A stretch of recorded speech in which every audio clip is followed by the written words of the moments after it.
Saya pernah diundang oleh teman saya waktu saya sekolah. Prabowo belajar di rumah saya nanti sore.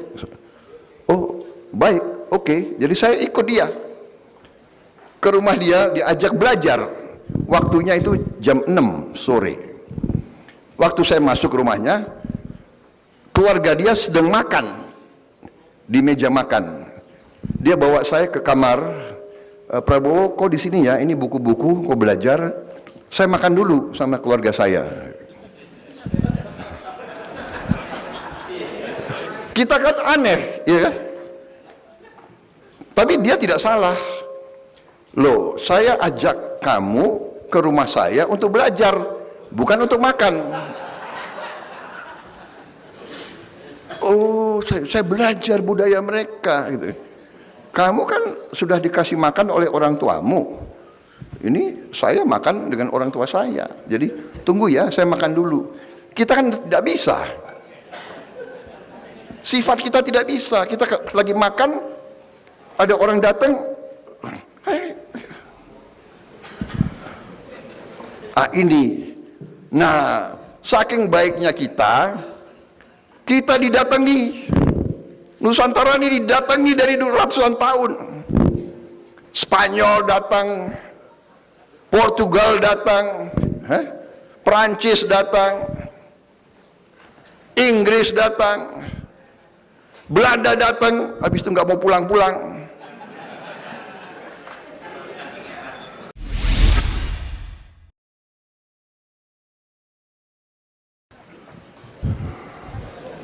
Saudara-saudara sekalian, ada suatu pelajaran di negara-negara barat. Negara barat itu mengajarkan hampir di setiap sekolah mereka, di universitas mereka, di fakultas-fakultas mereka, apalagi fakultas strategi dan fakultas perang. Kita negara keempat terbesar di dunia. Saya kira tidak ada satupun fakultas di Indonesia yang judulnya adalah Fakultas Ilmu Perang. Nggak ada kan? Tidak ada kan? Sekarang ada mulai kajian pertahanan, kajian sedikit. Kalau kita ke negara barat, ya di situ ada, di Inggris itu ada King's College, ya. Dia punya fakultas namanya War Studies, kajian perang.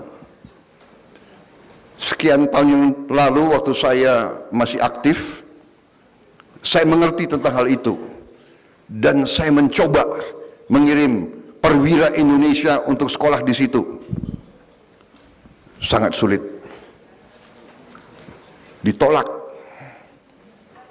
Saya lobby lagi, saya minta lagi, akhirnya diterima. Tapi si mahasiswa kita itu, si perwira muda itu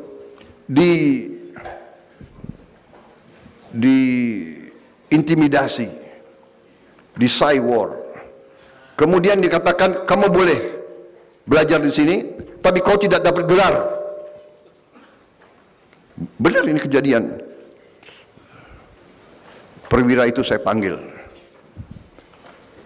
Perwira itu masih saya ingat namanya, Restu. Waktu itu dia masih mayor atau nama lengkapnya apa? Restu, siapa Fri? Restu. Saya panggil dia, Restu. Kamu berangkat ke situ, kau belajar dan kau siap tidak dapat gelar. Tapi yang penting, saya menginginkan ada perwira Indonesia yang belajar apa yang mereka ajarkan di situ. Jadi masalah gelar itu urusan belakang. Nanti kita cari kepada kamu gelar. Dia belajar di situ tanpa dikasih gelar. Rupanya pemerintah Inggris nggak enak. Ada perwira muda mau belajar tanpa dikasih gelar di ujung pelajarannya. Akhirnya dikasih lagi, kamu boleh habis kau selesaikan di sini, kau belajar di universitas lain, di situ kau dapat gelar master. Jadi kalau orang biasa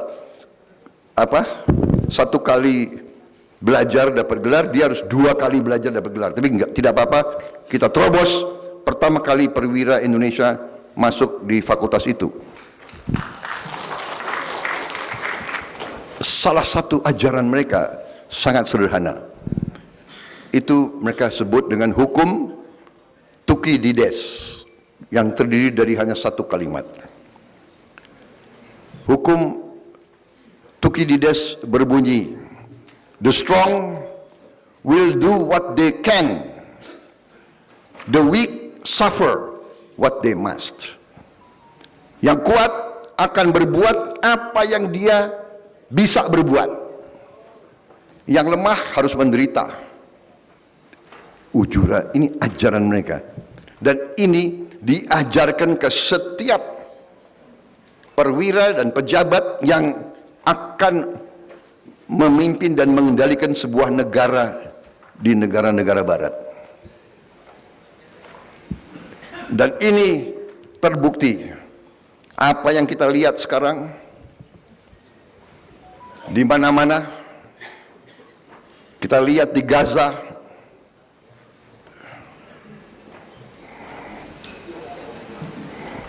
ada sebuah negara merasa kuat, dia ingin berbuat apa yang dia bisa berbuat. Dia mau bom, dia mau hancurkan, dia mau usir, dia mau duduki, karena dia kuat. Saudara-saudara,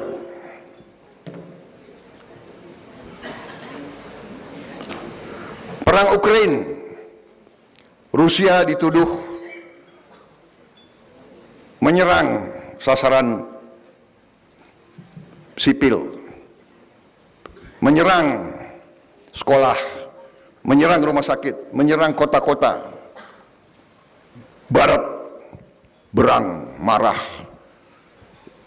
dikasih sanksi dan sebagainya dan sebagainya. Tapi kalau Israel menyerang, Israel yang membom sasaran sipil Barat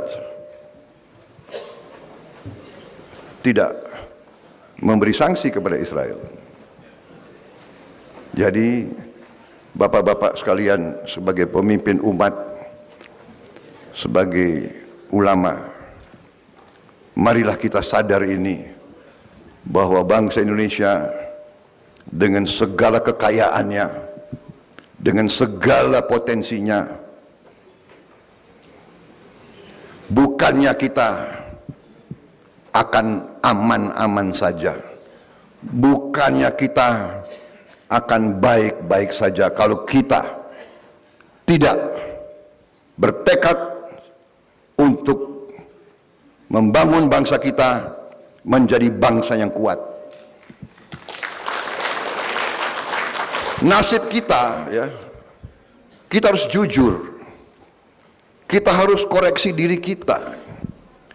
Bangsa kita ini, bangsa Nusantara ini, datang dari berbagai puluh suku bangsa. Ya, pada dasarnya sifat kita ini ramah. Sifat asli suku-suku di Nusantara ini ramah, ramah kepada tamu. Bener kan, ibu-ibu? Iya kan? Kita selalu hormat sama tamu. Tamu datang, ya kan? Monggo pinara. Kita kalau perlu kita pinjam dari tetangga, pinjam gula, pinjam beras kalau perlu, karena kita hormat sama tamu. Benar nggak? Ini sifat kita. Bangsa-bangsa lain belum tentu sama dengan kita. Saya cukup lama besar di Barat. Saya faham kadang-kadang budaya mereka berbeda. Ya tidak salah, mungkin iklimnya berbeda, ya kan? Jadi saya pernah diundang oleh teman saya waktu saya sekolah. Prabowo belajar di rumah saya nanti sore. baik, oke. Jadi saya ikut dia ke rumah dia, diajak belajar. Waktunya itu jam 6 sore. Waktu saya masuk ke rumahnya, keluarga dia sedang makan di meja makan. Dia bawa saya ke kamar. Prabowo, kok di sini ya? Ini buku-buku, kok belajar? Saya makan dulu sama keluarga saya. Kita kan aneh, ya kan? Tapi dia tidak salah. Loh, saya ajak kamu ke rumah saya untuk belajar, bukan untuk makan. Oh, saya belajar budaya mereka gitu. Kamu kan sudah dikasih makan oleh orang tuamu. Ini saya makan dengan orang tua saya. Jadi tunggu ya, saya makan dulu. Kita kan tidak bisa. Sifat kita tidak bisa. Kita lagi makan, ada orang datang,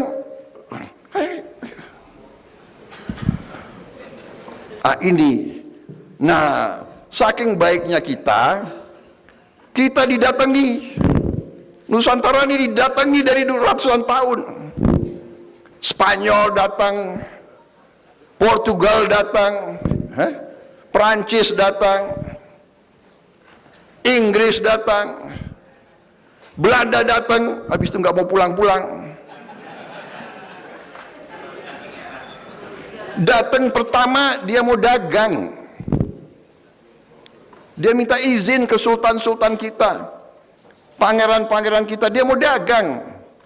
Sultan Banten, bolehkah kita dagang? Oh, dagang boleh. Bolehkah kita buka pos dagang di sini? Boleh. Begitu dikasih izin pos dagang, boleh enggak saya bikin tembok? Oh, boleh. Lama-lama temboknya tambah tebal. Pos itu jadi benteng. Habis itu, boleh enggak saya bikin pelabuhan? Lama-lama dia kuasai kerajaan kita. Jadi pelajaran sejarah ini menurut pendapat saya, bapak-bapak sekalian, ibu-ibu sekalian, pelajaran sejarah itu masih berlaku sampai sekarang. Sekarang dia tidak pakai lagi nama-nama seperti itu. VOC dulu kan, sekarang nggak pakai VOC. Sekarang pakai macam-macam lah, ya kan? Perusahaan ini, perusahaan itu, bank ini, bank itu. Tapi ujungnya sama. Dia mau kuasai kekayaan kita. Nah, di sini banyak ahli pakar, banyak tokoh, banyak birokrat kita, banyak pejabat kita, banyak pemimpin politik kita tidak terlalu sadar. Dan apa yang mereka lancarkan? Jelas, sangat jelas mereka lancarkan politik yang namanya divida et impera. Pecah, kuasai. Pecah, berkuasa. Divida et impera. Dan sampai sekarang masih berlaku. Kalau kita lihat, maaf, ya ini kita bicara di antara kita, logikanya, kalau kita lihat sekian puluh negara Arab dengan satu bahasa Arab, satu agama Islam, dengan kekayaan yang luar biasa, kekayaan cadangan minyak dan gas terbesar di dunia, di Irak, di Kuwait, di Qatar, di Bahrain, di Abu Dhabi, di Libya, di Sudan. Harusnya 22 negara itu kalau bersatu menjadi superpower yang luar biasa. Tapi kita juga harus akui, banyak tidak bisa bersatu. Bahkan yang kita kadang-kadang bingung, di antara saudara-saudara kita yang sama-sama Muslim, yang sama-sama Arab, bisa perang di antara mereka. Apa yang kita lihat di Libya,